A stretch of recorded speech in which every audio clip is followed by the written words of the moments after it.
Bienvenidos, soy Malena Solda. Esto es Histriónicos, un podcast donde converso con amigos y colegas sobre actuación.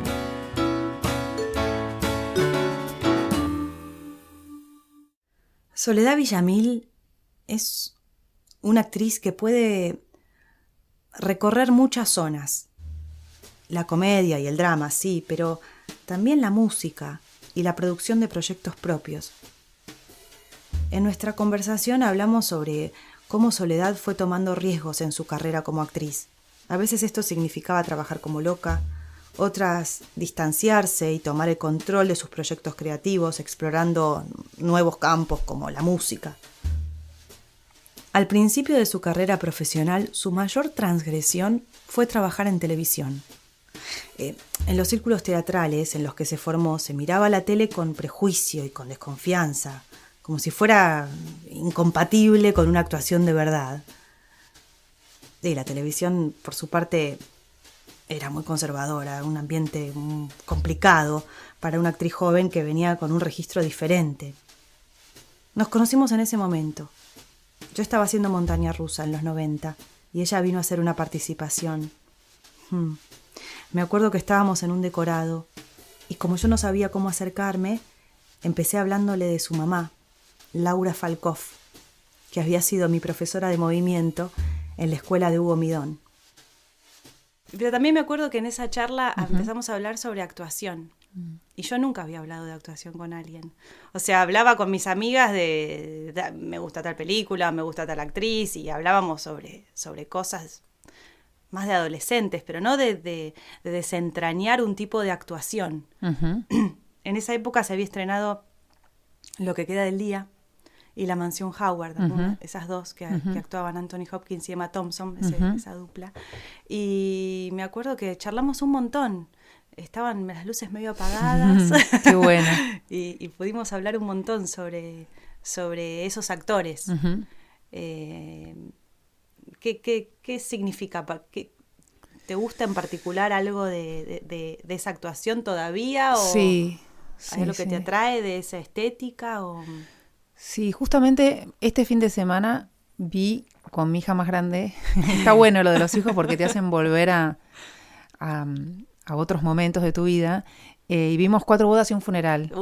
Sí. Que la película, un poco para mi sorpresa, envejeció un poquito en algún aspecto, pero en otros sigue siendo increíble. Y quizás más en la realización, ¿no?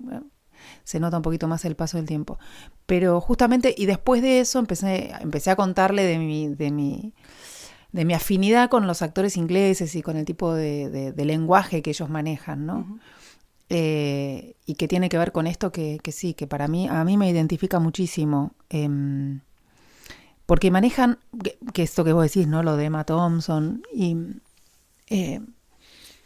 porque manejan digamos, ellos siempre se mantienen en esa línea, digamos, tan delicada para mí, que tiene que ver con lo muy verosímil,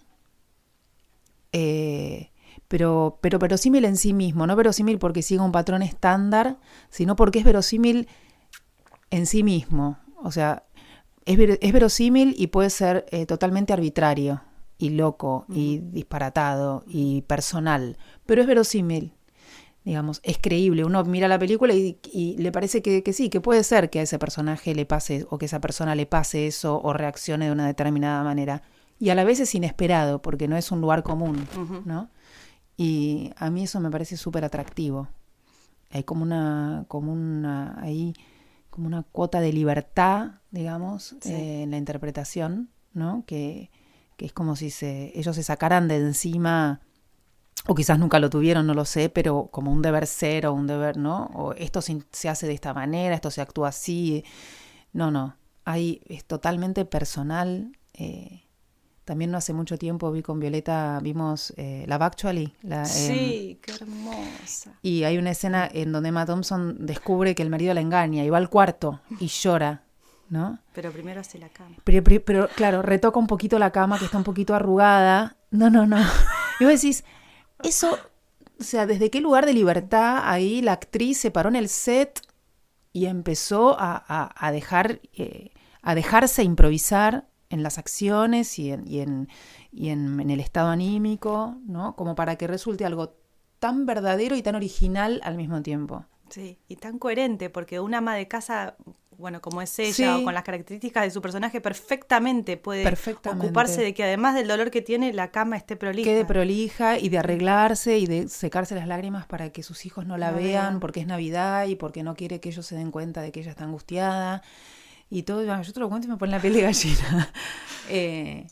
Y bueno, sí, y esas cosas son increíbles realmente, de ese registro de actuación, ¿no? Que ellos logran, digo ellos porque son muchos de los actores ingleses a los que les ves hacer cosas de ese tipo. Sí, ellos también trabajan la idea de la punta del iceberg, que para mí también es interesante, como que vos ves una parte mínima de todo un mundo interior. Exacto. Que tienen ellos que trabajan solos, o sea, que no sé si solos, con el director probablemente, pero que no se ve, que no hace falta subrayar. Aclarar. Sí. Sí, el famoso subtexto, ¿no? Sí. Esa cosa como de, bueno, cuánto mostrar y cuánto ocultar. O cuánto, digamos, sugerir, claro. O cuánto naturalmente en la vida uno no está aclarando lo que le pasa internamente, aunque a una mirada más sutil se le puede hacer claro, uy, mira, acá está pasando algo, ¿no? Acá hay una angustia o acá hay una determinada emoción, pero no está expuesta, ¿no? Yo qué sé, está buenísimo ese registro, a mí me encanta. Difícil. Sí, muy difícil. Que no te apague también, ¿no? Porque uno podría decir, bueno, también hay a veces los directores, por ejemplo, que les gusta ese tipo de actuación y muchas veces no saben cómo pedirla, o te diría casi todas las veces, lo que uno escucha como actor o como actriz es menos, menos, menos. Y yo no sé si es menos. Yo no creo que sea menos. Creo que lo que ellos quieren ver y no saben cómo pedirlo y no saben cómo traducirlo y muchas veces en la escena no está escrito, con lo cual el actor tiene una responsabilidad extra que tiene que ver con describir algo que no está escrito, no en el texto meramente, sino en las acciones o en la situación. Y entonces sale, digamos, ese pedido de director como menos, ¿no? Más, que sería como más sutil, uno si lo tratara de traducir, ¿no? A términos de actuación. Pero el peligro de eso es que te termine como apagando, ¿no? Como decir, bueno, entonces no hago nada. Claro. Y entonces no hay transmisión, no hay comunicación, porque es como, bueno, me fui del otro lado, ¿no? Claro, porque más sutil también implica que hay una síntesis para mí. Exacto. Y para llegar a la síntesis tenés que pasar por un montón de cosas antes. Sí. Si no, cuando uno escucha al director, que a mí también me han dicho, este actor menganito de tal es bárbaro porque no hacía nada cuando yo filmaba. No es que no hacía nada. No. Lo había trabajado él solo en su casa o porque tenía muchísimas herramientas para arreglárselas solo en ese momento. Pero en realidad, para mí lo más interesante es la síntesis, que para algún director puede ser menos es más, pero que en realidad, claro, para llegar a eso tenés que haber hecho un recorrido muy grande, tener muchas herramientas para poder sintetizar. Sí, y tener la capacidad de transmitir, digamos, de transmisión, ¿no? De eso tan sutil también, en el momento en el que te dicen acción, ¿no? Que también es todo un desafío, digo, porque también uno puede estar muy preparado y luego no en ese momento no relajarse y que todo quede como algo más tenso. Y justamente volviendo a los ingleses, ¿no? Ellos también tienen unos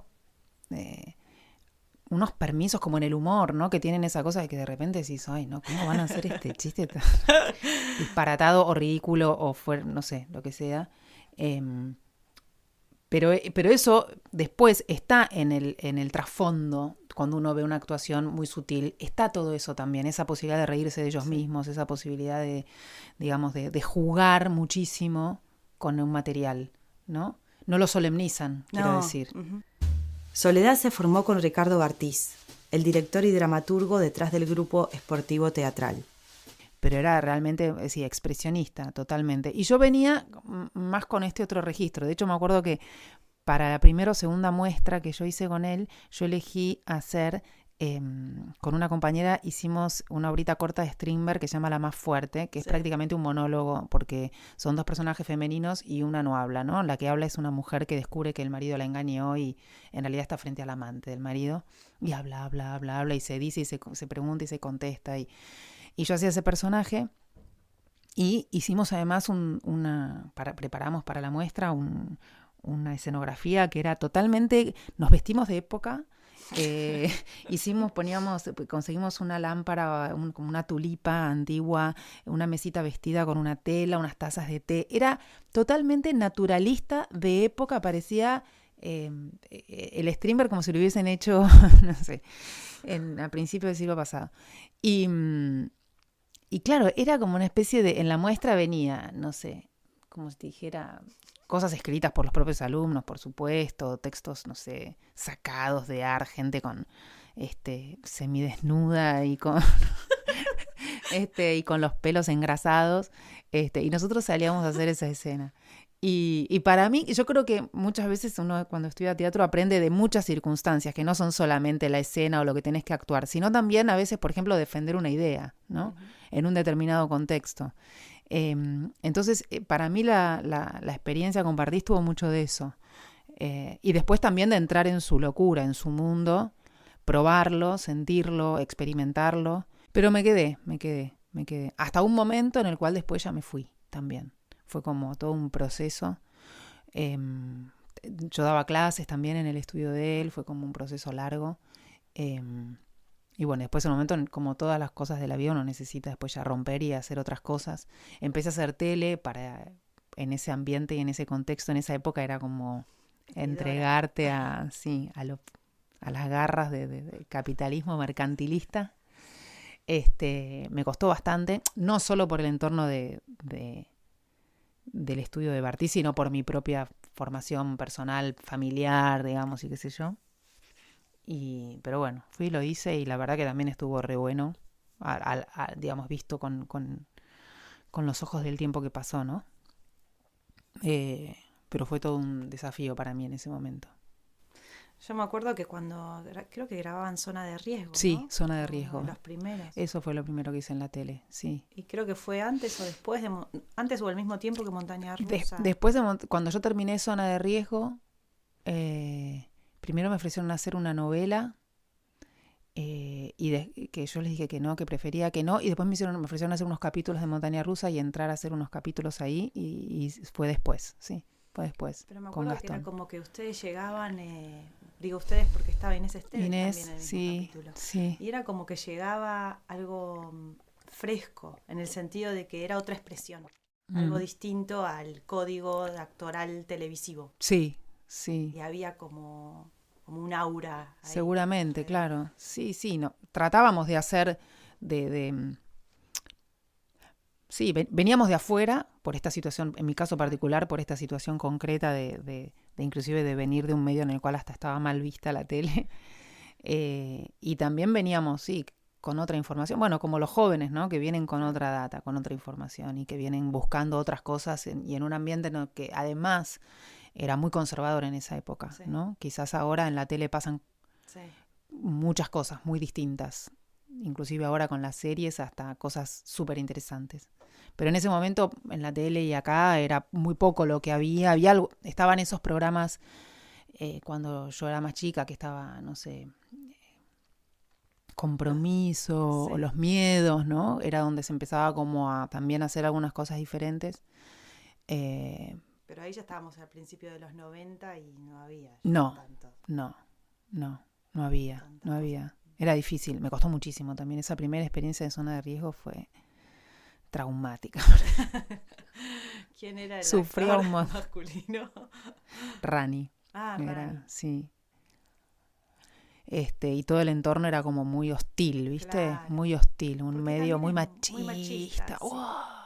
Pero todo, desde el equipo técnico, los funcionarios del CAN. Todo era como un ambiente en el cual si eras mujer y joven era durísimo, pero durísimo. Realmente de hecho, no hacía más que confirmar todos los días mis prejuicios anteriores a entrar a trabajar en la televisión.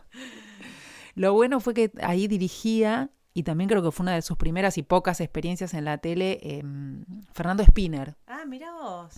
Dirigía a Fernando Spinner. Y la verdad que, bueno, él era como un aliado, ¿no? Era como alguien que venía con otra cabeza también, y estaba bueno eso. Claro. Era realmente como, por lo menos a la hora del almuerzo, no sé, hablar de algo que... Sí, sí. Cuando Soledad estaba haciendo la obra de teatro Ella en mi cabeza, dirigida por Oscar Martínez, con Julio Chávez y Juan Leirado, quedó embarazada de su segunda hija. Y ahí me fui. Lo que pasa es que después cuando volví, cuando nació Clarita, que es mi segunda hija, yo paré bastante de trabajar, paré como 2 años. Y cuando volví con mi proyecto musical, volví como y un poco el lugar del teatro ahora, digamos, y a partir de ese momento lo ocuparon los shows, ¿no? O sea, esta cosa del vivo, de subir al escenario y cantar, pero también hablar un poco y también hacer, digamos, y esa rutina del teatro y de la noche y de la comunicación en directo, digamos, fue bastante... No sé si reemplazada, porque el teatro es totalmente otra cosa, pero... Canalizada, sí, satisfecha. Aunque la verdad que cada vez que pienso en el teatro me da ganas. Muchas veces cuando voy al teatro me pasa que digo, ay, qué ganas de actuar. Sobre todo cuando me gusta lo que veo. Ay, qué ganas de actuar. Así que bueno, ya llegará el momento también. Sí. Esa decisión, digamos... ¿tiene que ver con que tus hijas eran chicas o son chicas y querés estar en tu casa a la noche y los shows te dan mayor movilidad? Absolutamente. En el arranque tuvo que ver con eso, porque ahora ya no son chicas y podría, digamos, salir de noche más. Pero absolutamente al principio tuvo que ver con eso. Sí, yo cuando volví a trabajar después de la segunda nena tuve como una sensación de, bueno, no sé si me puedo meter 12 horas a grabar, no sé si puedo irme todas las noches y no estar a la hora de acostarlas o de... Y ahí como que también un poco consensuado con el papá dijimos, bueno, este momento va a ser así. Uh-huh. Sobre todo además después de haber aprendido con la primera, que tuve como una cosa muy de seguir, cueste lo que cueste, digamos, y lo padecí bastante. Yo, digamos, no la pasé bien en ese sentido, muy exigida. Entonces con la segunda dije, bueno, listo, vamos a... ¿Y cuál fue el primer trabajo que hiciste cuando nació tu primera hija? Y yo yo estaba haciendo Culpable y estaba embarazada. Terminamos de grabar en septiembre, ella nació en octubre. Y en febrero empezamos a grabar Culpables, un unitario también ahí en Polka. O sea que ella tenía 4 meses. ¿Y cómo hacías? ¿La llevabas? Sí, de todo. Me la llevaba, me iba, me manchaba la ropa con la leche. Las vestuaristas me tenían que cambiar la ropa. Y básicamente me angustiaba. O sea, me sentía muy dividida, me sentía mal en todos lados. Me sentía mal...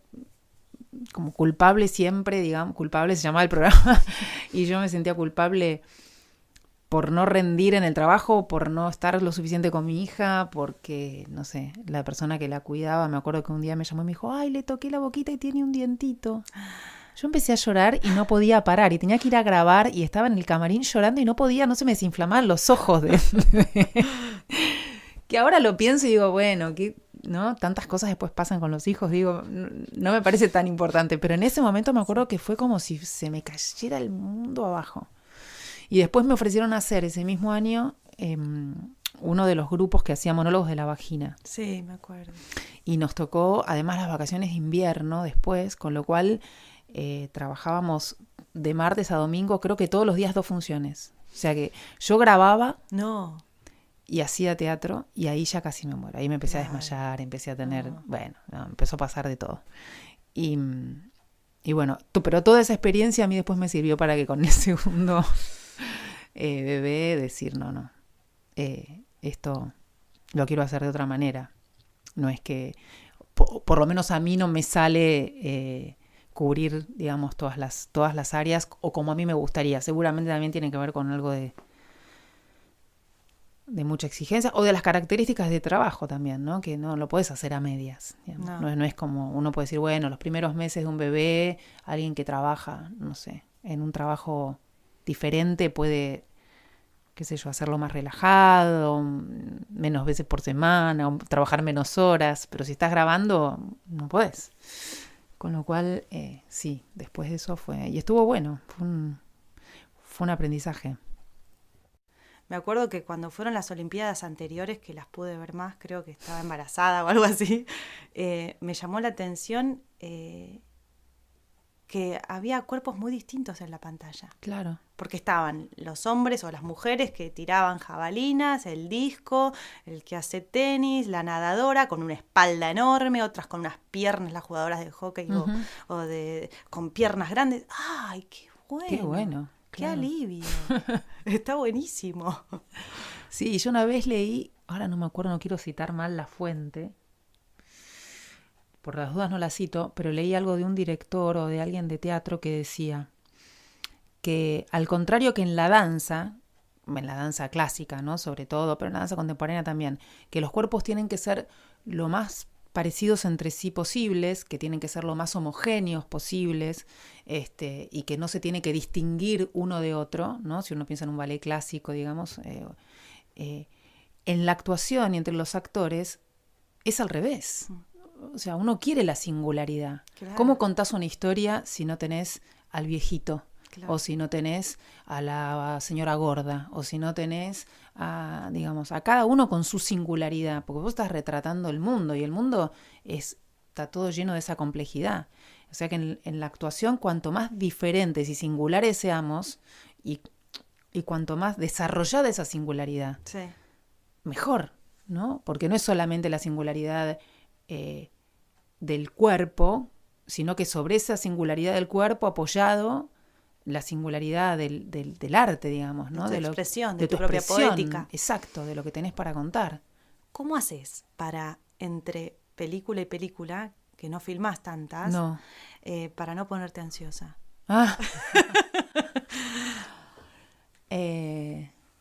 Primero que yo pienso que cada vez que hago una película que es la última, que nunca más nadie me va a llamar. Entonces tengo una suerte de resignación. O sea que cuando viene la otra digo, uy, qué bueno, me llamaron para otra película. No sé.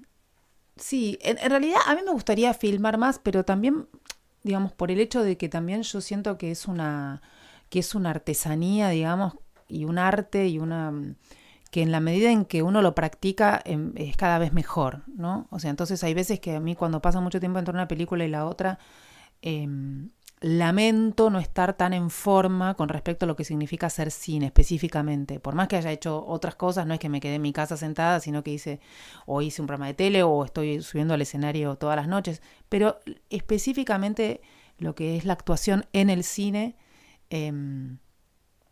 que ahora con las series igual, yo hice una serie en el verano y tiene como un formato parecido y que te puedes entrenar también en ese sentido, ¿no?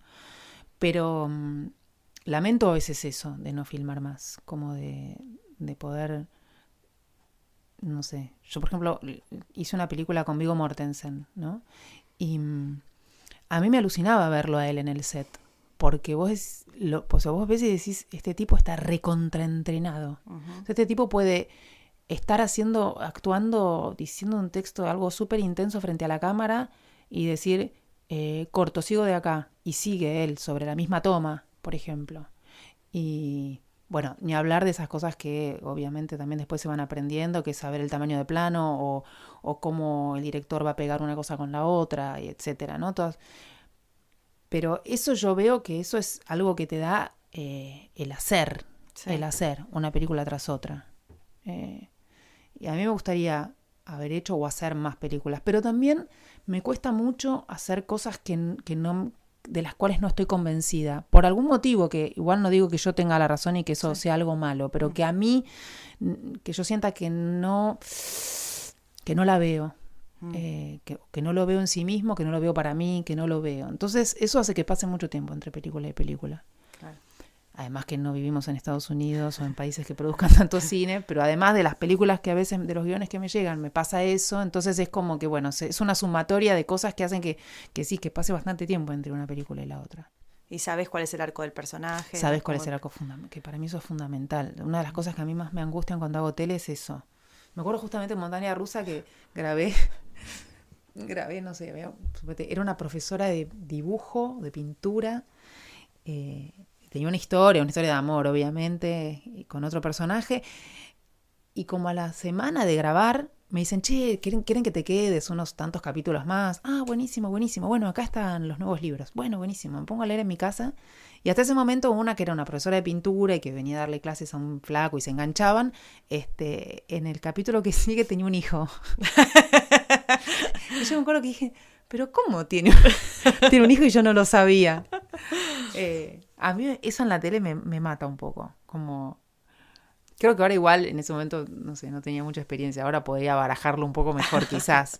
Pero esta cosa de, o ya un poco más heavy, esta cosa de, bueno, y está pegando tal personaje. Entonces le empiezan a escribir mucho a otro, nunca es el mío. Y vos ves que tus participaciones van menguando poco a poco. Que antes tenías padres, por ejemplo, en la serie, y ahora no tenés más padres. Tenías decorado propio padres, y ahora no tenés más. Yo hace unos meses le pregunté a mi representante que averiguara si me iban a echar porque veía que no me estaban escribiendo tanto como antes y que había menguado bastante. No, es así, claro, es cíclico. Así, de repente le toca a uno, después le toca a otro, nada es personal. Sí, pero es heavy, porque además es como... Nada, el ego, ¿no? Un montón de cosas que entran a jugar ahí, que decís, ay, soy un desastre, no lo debo estar haciendo bien. Hay algo que no sé hacer. Hay difícil. Nuestro director, que es Gustavo Lupi, de Los ricos no piden permiso, me vio un día preocupada por este tema. Y me dice, pues no te preocupes, Malena. Mientras tu personaje sufra, vos seguís. Me encantó. Claro. Tiene mucho humor, Gustavo. Y tiene razón, es verdad. Para una telenovela es básico que sufras. Sí, que sufras. Si no te pasa sobre nada, todo si sos buena. Sí, bueno, yo tan buena no era, pero tenía mi costado humano. Está bien. Es muy duro. Muy duro. Es muy duro y bueno, qué sé yo. Yo creo que a mí lo que me ha mantenido, digamos, muy a flote con respecto a lo que significa mi vocación, digamos, a lo que a mí en su momento me hizo decidir o me llevó hasta, porque ni siquiera sé si lo decidí, pero me llevó hasta ser actriz o, bueno, ser cantante o elegir un camino como este. A ver, voy a reformularlo. La conexión con esa vocación es lo que yo no quiero que se pierda. Lo que en algún momento a mí me hizo decir, ay, sí, esto me calienta, esto me hace querer levantarme de la cama a la mañana para ir a hacerlo, para ponerme, ¿no? Eso es lo único que yo siento que no puede fallar, digamos, ¿no? Y que va a estar, independientemente de si un director o un productor te llama o no te llama, a mí eso me mantuvo a flote siempre. Y cuando no tengo trabajo, cuando pienso que me lo invento. Entre actores hablamos mucho de qué hacer entre trabajo y trabajo, cómo mantenernos en movimiento y estar preparados para cuando nos llamen. Y me quedé pensando en esta idea de soledad, de meternos de lleno en proyectos propios, en seguir investigando y conectándonos con las diferentes maneras en que se expresan nuestras vocaciones.